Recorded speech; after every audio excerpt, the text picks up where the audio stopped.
Rick Whaley, it's good to see you. It's been a few years. We were allies back in the 80s during the treaty struggle. You wrote a book with Walt Bresette called Walleye Warriors, and you documented some of the work of the Niji, the Friends of the Ojibwe during that period. We're both in that group of people. We're both Niji. What do you remember about Macoons, the cub bear? Thank you, Nick. Let me begin with a prayer here on Madeline Island. Nilihi mesh ishlesano narlian tok shisleumsa agasklan. That's a Gaelic prayer for the safety of friends and family.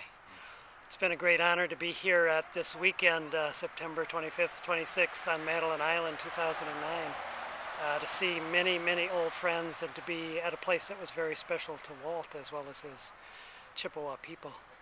I think I'm still digesting this weekend a bit. It's been wonderful and overwhelming, and I think Walter's presence and legacy is kind of all over this weekend here.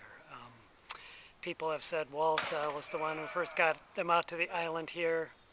I know one of the old stories from the book, Walleye Warriors, Walt told was 1979, the 125th anniversary of the 1854 treaty, and what he said was he wanted to get the bands together and talk about band-wide reunification and come back to the island and honor it as a special place. And I think he looked at that effort as too small and not successful at the time.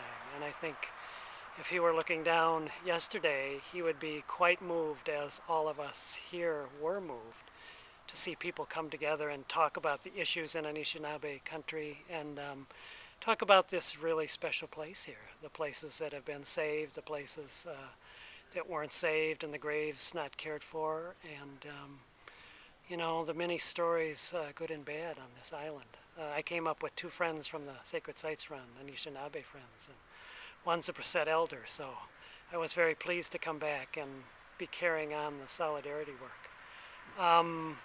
It's now September 2009. February 2009 was the 10th anniversary of Walter's passing, so it's a good time to remember his legacies.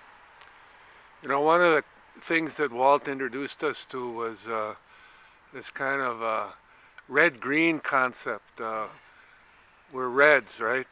We're radicals, but we're green too. And we're also connected to the tribes in this good way as Anishinaabe Niji. And one of the teachings that Walter gave us was look after the seventh generation. This return to the island, how is this looking after the seventh generation? Well, there's a lot of things the island has to think about in the future. One is honoring the past and the people who are buried here, but also honoring the future and living sustainably here. So there were some wonderful ideas brought up about what things we want to do to restore the island. You know, is this a place for wind energy with all the wind on Lake Superior? Is this a place to bring back the sturgeon? Is this a place the Anishinaabe can return to and have feasts and weddings here? So there are a lot of things stirring, ideas stirring from this weekend. But the main thing to think about, I think, is you honor the past and you look forward to the future. And what do we have to give our kids? I mean, in a time of global climate change, what does that mean to the island here? Its resources, the kind of trees that grow, you know, is the ice going to freeze in the winter and can you get across? Or what are all those things it's going to do? So we'd still like to see a seventh generation constitutional amendment. So if there are any teachers listening who want to take this up with their students, we'd be very interested in talking about the questions and challenges Winona LaDuke and other supporters of the seventh generation continue to raise. But it's young people who've got to pick this up and carry it. Well, it's really good to see you, Rick. You're an old brother, and thanks for the prayer in Gaelic. Yes, Goramagat, Miigwech. Thank you. This is Nick Vanderpye and Rick Whaley out on the island, Madeline Island, for Indian Country TV.